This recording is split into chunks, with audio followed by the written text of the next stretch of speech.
Selamat malam Gus Farid. Selamat malam Mas Labib. Bagaimana kabarnya ini Gus? Alhamdulillah baik sekali, sehat walafiat dan selalu bahagia. Kita tidak usah memperkenalkan lagi ya, karena Gus Farid ini sudah terlalu terkenal,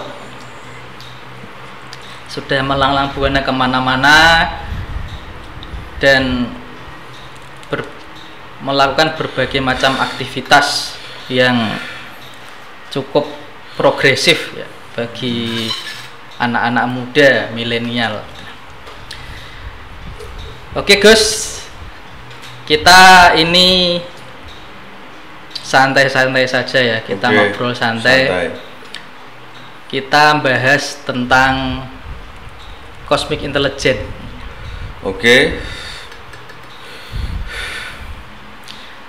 Jadi di beberapa kesempatan ini sudah semakin semakin viral kalau dalam bahasa sekarang ya, semakin ramai.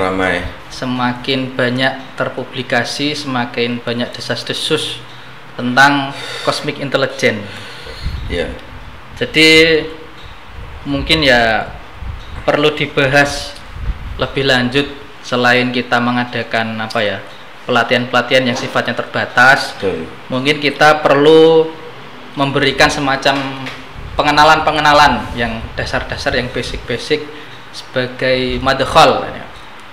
Sebagai itu tadi ya, pintu masuk pengetahuan umum dasar-dasar tentang apa sebetulnya itu cosmic intelligence, biar publik juga tahu gitu kan. Oke.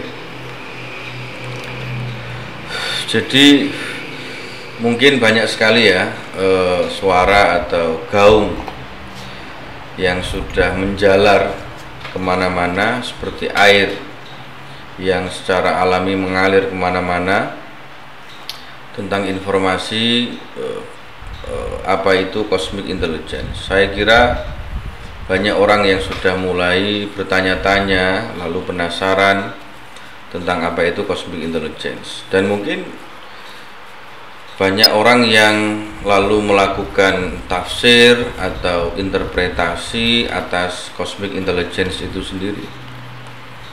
Kalau kita misalnya berangkat dari kata cosmic intelligence sendiri, itu sebenarnya adalah sesuatu yang saya kira sangat penting, sangat urgent, dan sangat dibutuhkan oleh masyarakat sekarang ini, terutama adalah untuk anak-anak muda milenial. Karena kita tahu bahwa secara bahasa kosmik itu artinya adalah semesta, ya kan, kosmos. Lalu intelligence itu artinya adalah kecerdasan. Nah, pertanyaannya kemudian, semesta yang cerdas itu semesta yang seperti apa? Tentu cosmic intelligence ini adalah mengarah kepada bagaimana metode pengembangan diri yang basisnya adalah kecerdasan semesta diri kita. Karena kalau mengutip salah satu pendapat dari Imam Ibnu Arabi, manusia itu kan disebut sebagai alamul kabir, adalah semesta yang besar, alam yang besar, bukan alamus shaghir. Karena di dalamnya diri manusia itu adalah miniatur dari seluruh alam raya ini. Dan kita tahu bahwa center atau pusat dari pengelolaan semesta ini adalah manusia. Dalam Al-Quran manusia disebut sebagai ahsani taqwim, sebaik-baiknya ciptaan. Dalam Al-Quran manusia disematkan sebagai khalifatullah, sebagai manajer manajer bumi. Lalu di dalam konteks pengelolaan dan penataan serta pengembangan bumi dan semesta ini, tentu semuanya berpusat kepada manusia. Kita bisa membayangkan kemudian ketika manusia itu tidak memahami semesta kecerdasannya untuk mengelola kehidupannya, untuk mengelola semesta raya ini, yang terjadi adalah krisis yang luar biasa. Dan salah satu kunci yang sangat penting saya kira di dalam cosmic intelligence ini sebenarnya adalah kesadaran. Kesadaran kita sebagai manusia, kesadaran kita sebagai makhluk Tuhan, kesadaran kita sebagai sahabat semesta, kesadaran kita sebagai manajer, kesadaran kita sebagai hamba Tuhan. Maka menjadi manusia sekaligus menjadi hamba Tuhan, menjadi manajer, menjadi sahabat semesta.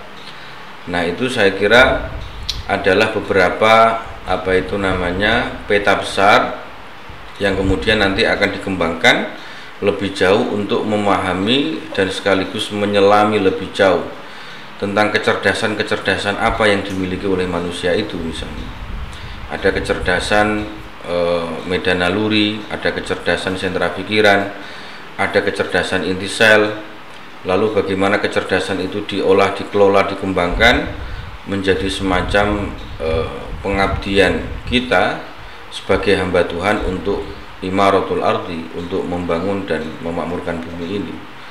Kalau kita tidak memahami kecerdasan dalam diri kita, lalu bagaimana cara kita untuk mampu membangun dan mengembangkan bumi ini? Saya kira itu sekilas tentang ilmu cosmic intelligence ini.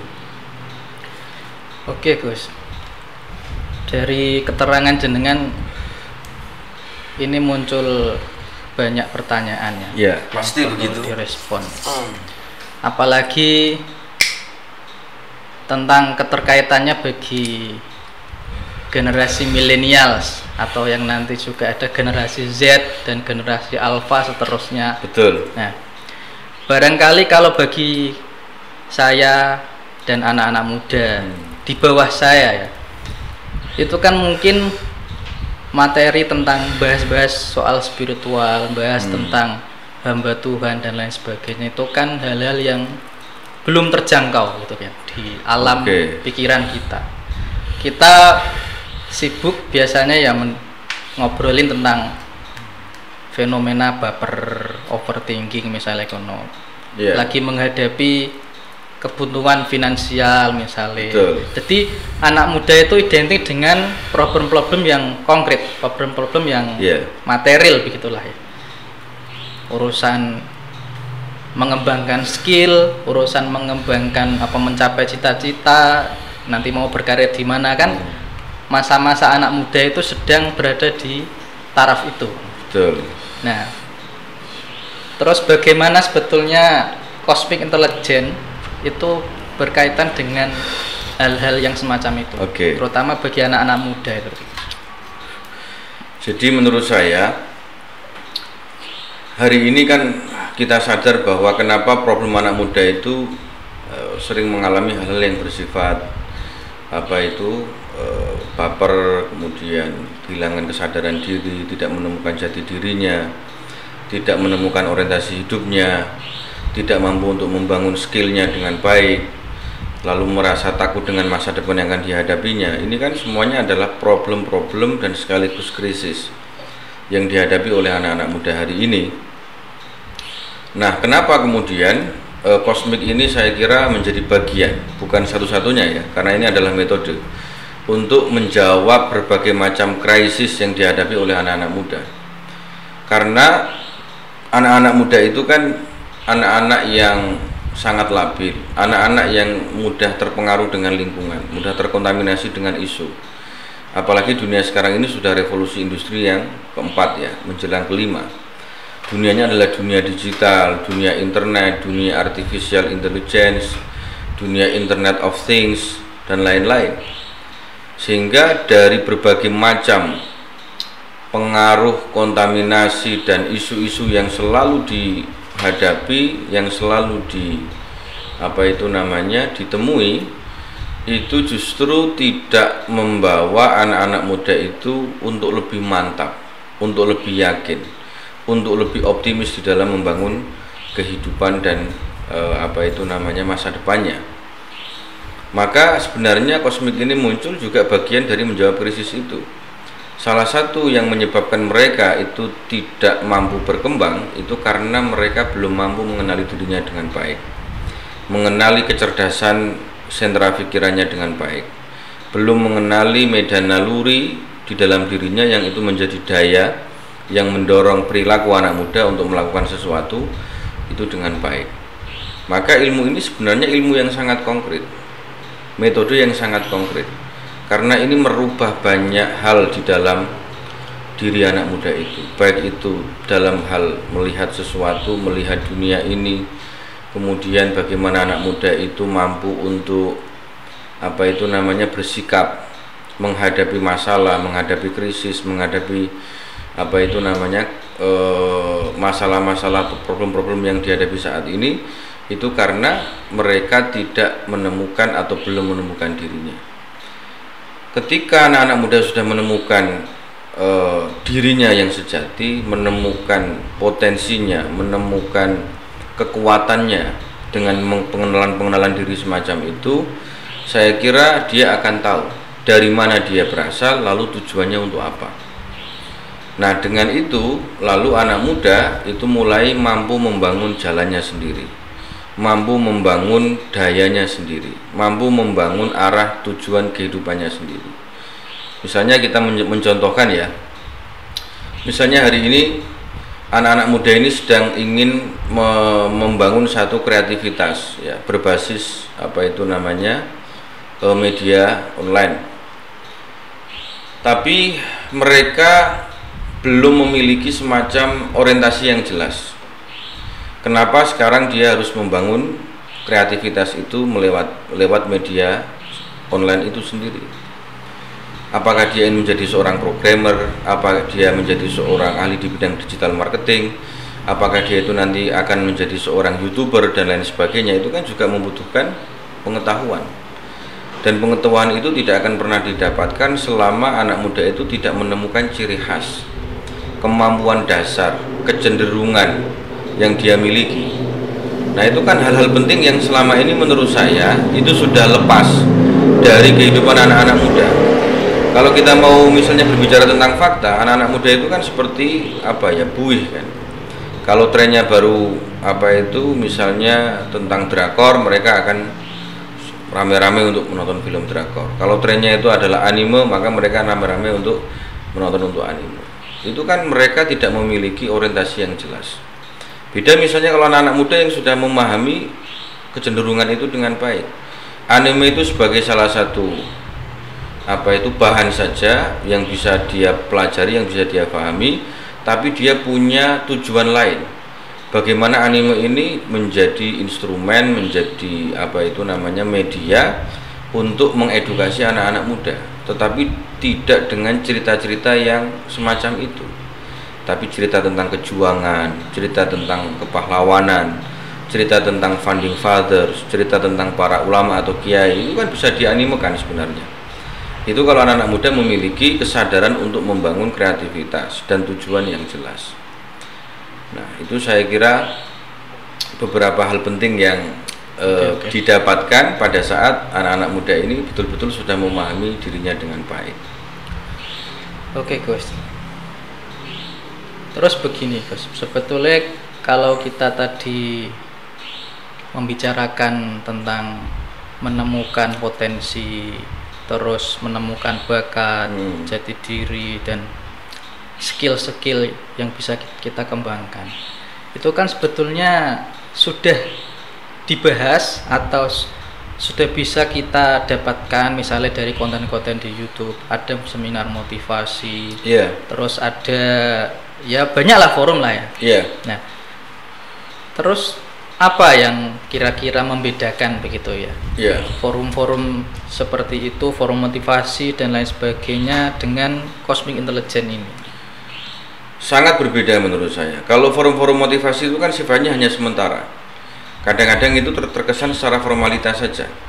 Karena apa yang disajikan, apa yang diberikan, apa yang dihidangkan oleh anak-anak muda saat ini itu tidak atau belum menyentuh dasar pengetahuannya sebagai manusia. Biasanya motivasi itu kan sifatnya seperti kita meminum pil saja. Kita sakit lalu kita minum pil, itu akan sembuh. Tapi sembuhnya tidak secara kontinu. Jadi hanya efeknya cuma sementara saja. Saat itu pas forum itu saja. Kadang-kadang dia menangis, kadang-kadang dia merasa gembira, kadang-kadang semangatnya terbangun. Tapi setelah keluar dari forum, faktanya dia kembali seperti semula, tidak ada perubahan dalam dirinya, tidak ada kesadaran yang muncul dari dirinya sendiri. Nah, metode cosmic intelligence ini sebenarnya arahnya itu hanya membangun satu rangsangan ya, yang itu berangkat dari dalam, yang arahnya adalah bahwa anak muda ini agar menjadi manusia seutuhnya, menjadi dirinya sendiri, tidak menjadi orang lain. Dia yakin akan kemampuannya, dia yakin akan orientasinya, dan dia yakin akan potensi yang ada dalam dirinya.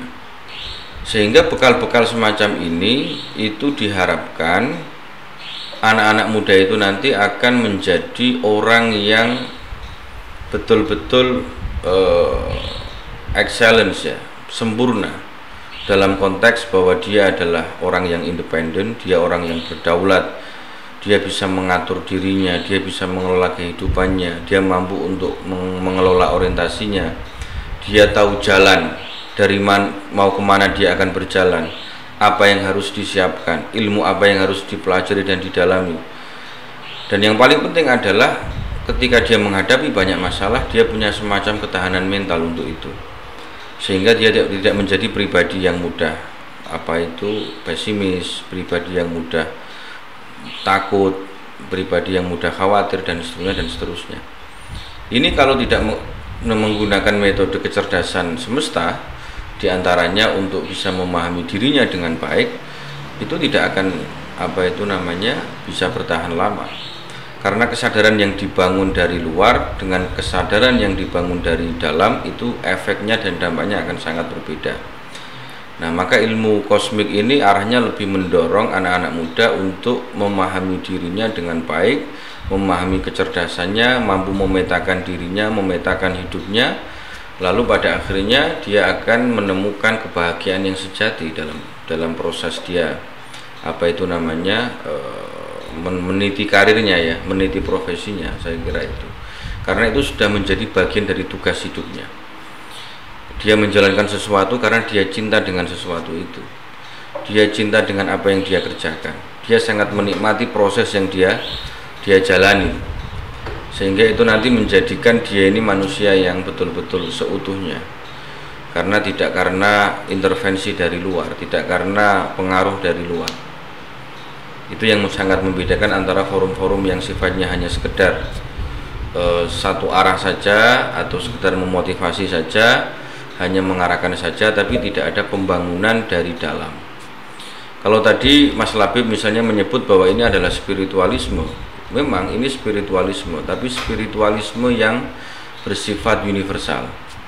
Artinya apa? Bahwa spiritualisme ini yang difahami tidak semata-mata untuk menata diri, menata jiwa saja. Karena dalam bahasa tasawuf itu kan kita kenal bahwa ahwal, kondisi batin itu kan sangat memengaruhi kondisi akhlak ya, atau perilaku atau tindakan. Atau yang luhur itu akan memengaruhi yang lahir. Maka kenapa yang harus dibangun adalah jiwanya, adalah nalurinya, adalah sentra pikirannya, adalah kecerdasan dirinya. Sehingga kalau itu semuanya sudah termanage, terkelola dengan baik, itu akan sangat berdampak, sangat memengaruhi tindakan, sikap, pola hidup, laku, cara berpikir, dan lain sebagainya. Itu yang selama ini saya kira belum banyak difahami. Bukan kemudian spiritualisme ini dianggap sebagai spiritualisme yang misalnya sangat spesifik ya, seperti tasawuf misalnya. Jadi spiritualisme ini adalah spirit. Spiritualisme ini bisa kita maknai sebagai daya yang mendorong kita untuk terus melakukan pengembangan dan pengembangan diri, sehingga diri kita semakin berkembang dan semakin baik. Oke Gus, tapi begini Gus, kalau kita bicara tentang spiritualisme, kembali lagi tentang penemuan jati diri, potensi dan seterusnya, itu kan dalam bahasa kami anak muda itu sangat utopis lah. Utopis itu kan kalau diobrolkan, dibuat materi itu memang sangat bikin wow gitu istilahnya. Kita ketika forum itu kayaknya ya iya masuk akal ini, sangat penting sekali. Tapi ketika tadi selesai forum, ketika kita sudah menghadapi hari-hari yang nyata, itu kayaknya nggak ada wujudnya lah, bahasa sederhananya seperti itu. Nah, bisa jadi kan begini, ngapain ikut pelatihan kosmik kan? Mending kita ikut saja pelatihan semacam pelatihan bahasa Inggris, pelatihan atau PLK dengan tawaran kompetensi yang lebih jelas, misalnya keahliannya yang ingin dicapai kalian sebagai apa ya, untuk servis mesin atau keahlian otomotif ya, menjahit. Nah, itu kan lebih konkret begitu. Yeah. Nah, kalau kita bicara seperti tadi ya, itu kan sangat abstrak sekali. Betul. Nah, bagaimana itu? Apalagi bagi kami anak muda gitu ya, untuk tertarik belajar kosmik itu kan ya, itu kan dalam hal yang sangat abstrak, baru penjelasan yang apa itu pengantar saja ya sebenarnya, baru peta secara umum saja. Tapi dalam pelatihan ini sebenarnya kan nanti kita akan melanjutkan pelatihan-pelatihan yang bersifat lebih konkret lagi, lebih aplikatif, lebih implementatif. Misalnya apa? Dalam kosmik itu kan kemudian banyak profesi yang orang-orang masuk di dalamnya. Misalnya ada orang yang bergelut di dunia pertanian, ada yang bergelut di dunia peternakan, ada yang bergelut di dunia perbankan, ada yang bergelut di dunia digital marketing. Ada anak-anak muda yang memang dia adalah organisatoris.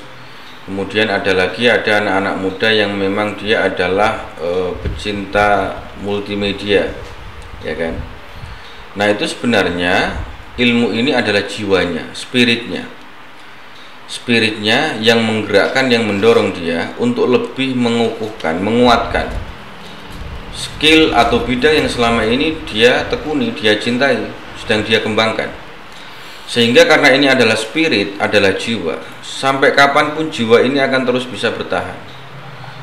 Maka dalam kosmik itu kita selalu memberikan kebebasan kepada anak-anak muda untuk menemukan peran dan fungsinya sebagai manusia.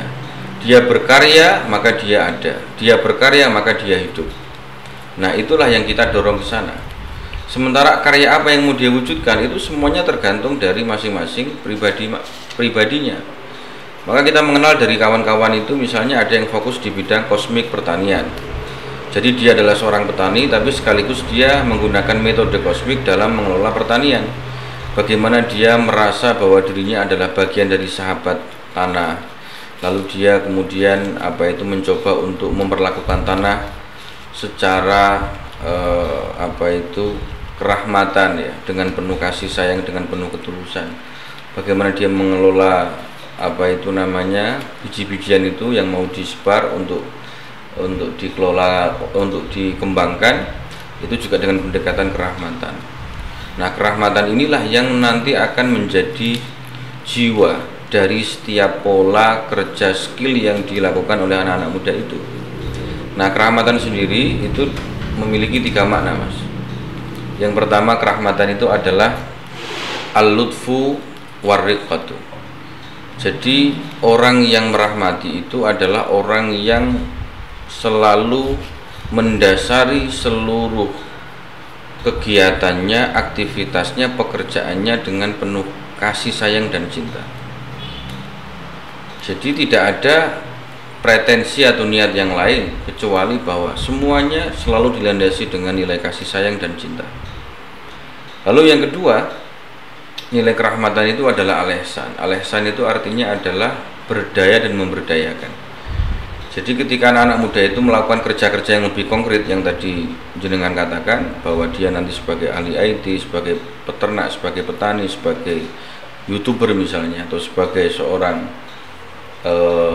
ahli digital marketing, itu semuanya betul-betul dalam rangka untuk membangun kualitas dirinya, dalam rangka untuk memberdayakan dirinya sendiri. Tapi lalu setelah dia berdaya, apakah dia lalu berhenti? Tidak. Keberdayaan dia itu akan kemudian dilanjutkan untuk mampu memberdayakan orang lain, untuk mampu mengembangkan orang lain, untuk mampu menghebatkan orang lain. Karena rumus dan spiritnya itu adalah al-ihsan. Nah, yang ketiga, makna dari kerahmatan itu adalah al-wi'am wal insijam.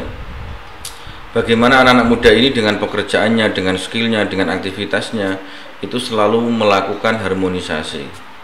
Artinya dalam setiap langkah yang dia lakukan itu keselarasan adalah menjadi kata kunci. Keselarasan itu artinya adalah keseimbangan. Keseimbangan itu artinya adalah kebaikan yang diterima dan dirasakan oleh banyak orang.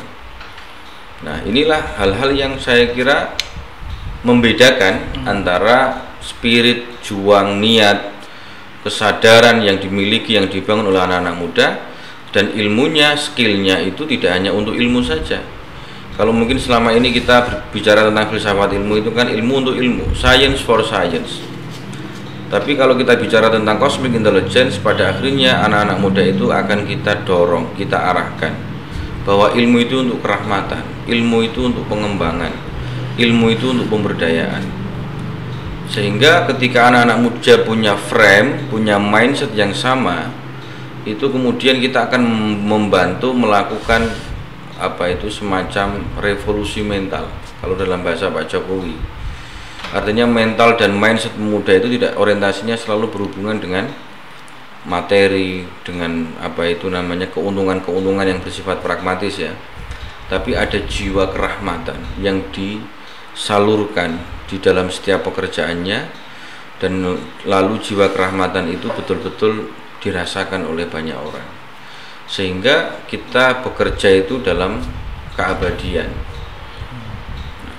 Dari keterangan jenengan tadi banyak banget ya segmen-segmen pelatihannya kosmik itu. Iya, sangat banyak sekali. Artinya kita membahas soal bagaimana positioning kita sebagai manusia dengan alam, manusia dengan Tuhan, lalu kemudian bagaimana tugas kita sebagai manajer Tuhan, manajerial Tuhan, sebagai hamba Tuhan, sebagai sahabat daripada semesta.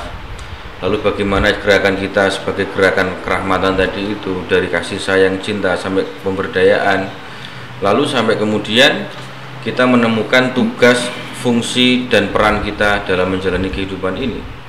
Artinya itu kan pertanyaan banyak orang ya, dimanapun, baik itu seorang muslim atau non muslim, semua agama, semua ras, semua teknis, semua etnis, dan semua kebudayaan itu punya pertanyaan yang sama. Dari mana saya berasal, mau kemana saya berjalan, tujuan saya apa, kenapa Tuhan menciptakan saya, peran apa yang spesifik yang harus saya jalankan dalam menjalani kehidupan ini. Itu kan semua manusia dari latar belakang yang berbeda-beda akan menemukan pertanyaan itu. Nah, kuncinya itu salah satu dari hadis Nabi yang sangat populer, man arafa nafsahu faqad arafa rabbahu.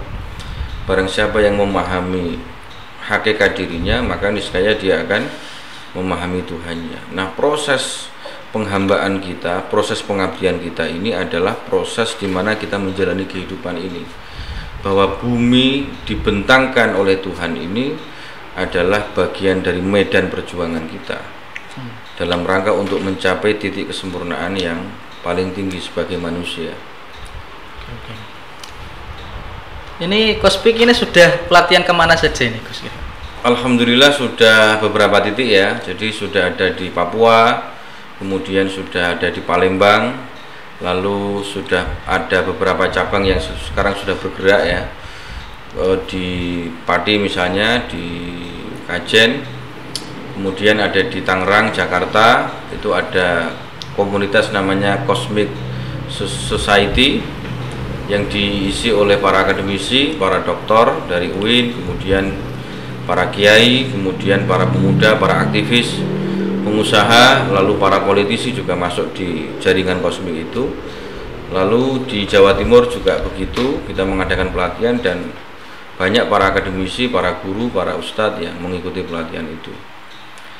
Ada nggak, Gus, cerita-cerita unik gitu pas pelatihan? Jadi kita biar agak fun ini, Gus. Ya. Pengalaman-pengalaman unik ketika berselancar kosmik, melakukan pelatihan kosmik. Audiensnya responnya bagaimana gitu, Gus?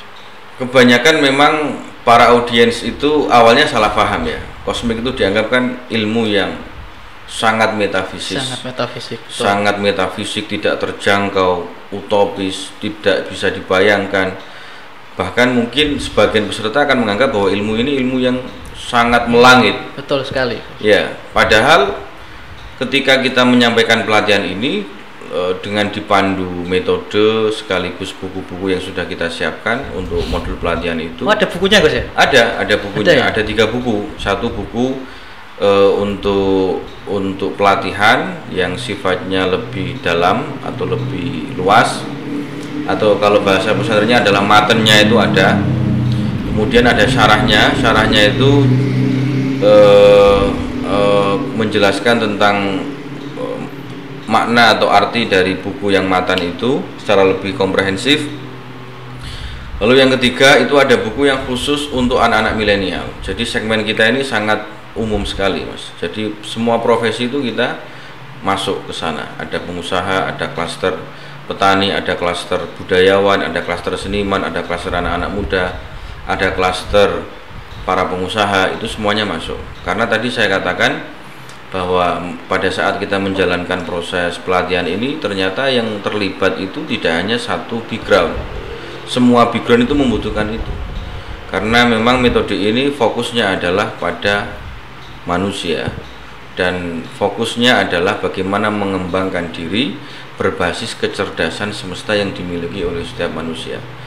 Tentu konsekuensi dari pelatihan ini adalah para peserta ketika selesai menikmati pelatihan ini, mereka justru semakin yakin, Mas, semakin sadar dan semakin mantap untuk menjadi pribadi yang lebih bermanfaat, pribadi yang lebih berkerahmatan. Penting itu, nanti mungkin bukunya bisa dicantumkan di deskripsi. Ya, sangat penting sekali. Jadi mungkin nanti di kesempatan yang lain saya kira kita nanti akan membedah buku-buku itu kan, agar nanti supaya ini sebagai pengantar yang nanti banyak pemirsa itu bisa melihat ya bukunya seperti apa, isinya apa, kontennya bagaimana, lalu dasar-dasarnya saya kira itu juga bisa nanti kita sampaikan. Karena dalam kosmik ini kan semuanya lengkap. Secara teks kita ada dari Quran, hadis misalnya, kemudian dari beberapa kitab para ulama tasawuf ya.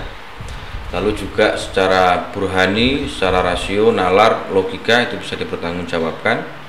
Lalu secara irfani, zauki, rasa kita untuk menerima materi dan lalu menjalankan materi itu juga bisa dipertanggungjawabkan. Dan yang terakhir adalah tajribi atau tajribah, itu praktek, suluk, eksperimentasi. Suluk itu bukan berarti kita fahami sebagai yang selama ini ditafsiri oleh banyak orang, tapi suluk itu lebih kepada bagaimana proses menjalani kehidupan dan bagaimana cara menemukan guru sejati yang ada dalam dirinya melalui profesi, melalui skill, melalui aktivitas yang selama ini dijalani oleh terutama anak-anak muda. Karena memang kosmik ini fokus kita, Mas Labib, itu memang untuk anak-anak muda, terutama anak-anak muda milenial. Untuk selama ini gambaran pelatihannya gimana, Gus? Kalau pelatihannya itu 3 hari ya, 3 hari, kemudian nanti akan kita bagi di 3 sesi. Yang pertama itu nanti akan berbicara tentang Pancatriastika. Pancatriastika itu nanti akan mengupas tentang relasi hubungan kita, manusia dengan Tuhan, manusia dengan alam. Lalu kemudian juga bicara tentang fungsi kita sebagai seorang manusia, sebagai hamba, sebagai manajer atau khalifah, sebagai sahabat semesta. Lalu gerakan kita dalam menjalani kehidupan, tentang arti kerahmatan itu apa yang tadi saya sampaikan. Lalu bagaimana cara kita membangun atau menginternalisasi nilai-nilai atau asma-asma ketuhanan yang nanti bisa menjadi laku kehidupan kita.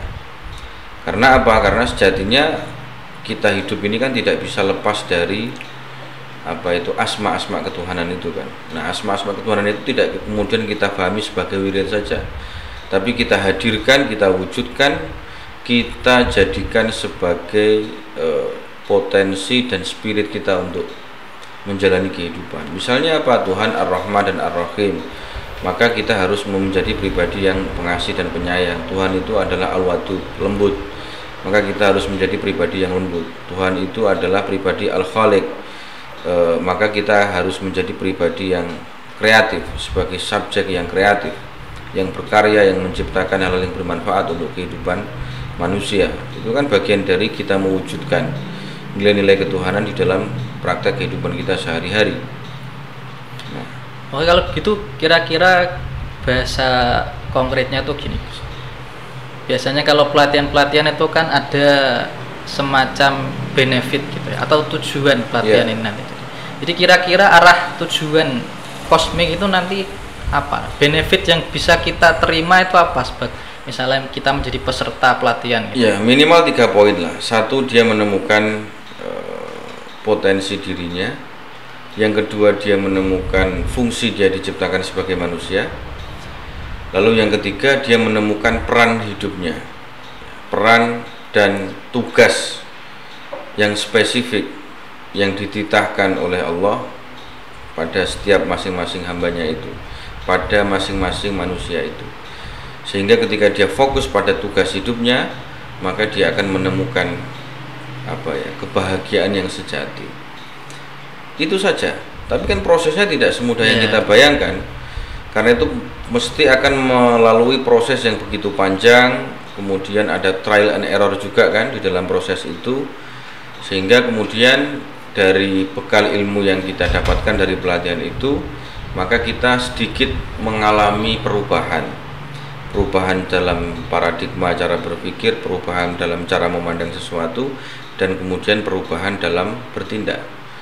Jadi kalau dalam bahasa Jawa itu menata akal, menata jiwa, dan menata laku, tindakan kita.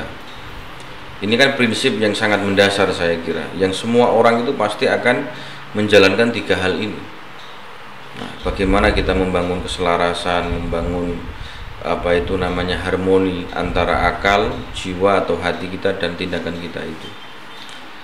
Berarti sebetulnya ya sangat umum sekali. Sangat umum sekali. Jadi kosmik itu sangat umum sekali. Kalangan pasti bisa. Karena ilmu yang sangat mendasar, dan saya kira ilmu ini adalah ilmu yang universal. Semua kalangan dari berbagai macam background pendidikan, dari berbagai macam agama, profesi, pendidikan, etnik, budaya, itu semuanya pasti akan menerima. Karena kita membaca, berbicara tentang kecerdasan semesta diri manusia. Selama dia manusia, pasti dia akan menemukan apa yang kita sampaikan dalam pelatihan itu. Oke Gus. Ya. Mungkin sampai situ dulu. Ya. Jadi biar tidak terlalu panjang ya, bisa kita sambung di kesempatan-kesempatan selanjutnya. Ya. Atau barangkali teman-teman atau para pemirsa kalau ingin tahu lebih dalam ya bisa kita ikutkan di pelatihan begitu ya Gus ya. Betul. Dan saya kira nanti untuk episode berikutnya kita akan menghadirkan Mas Labib, teman-teman yang sudah pernah mengikuti pelatihan. Testimoni dari teman-teman. Nanti kita mengambil dari petani, dari pengusaha, dari kiai misalnya, dari santri, kemudian dari bisnismen, kemudian dari politisi jika perlu, agar mereka bisa berbicara. Bagaimana mereka sebelum pelatihan, lalu pasca pelatihan dampak apa yang dirasakan, lalu bagaimana sekarang ini dia menjalani kehidupan setelah belajar ilmu cosmic intelligence. Menarik itu. Iya. Tapi kita skip dulu. Baik, siap. Kita sambung di kesempatan selanjutnya. Oke teman-teman, para pemirsa ya, ini kita cukupkan dulu, kita sambung di kesempatan-kesempatan selanjutnya. Terima kasih Gus. Ya, sama-sama sudah Mas meluangkan Labib. waktu kesempatannya di kali ini.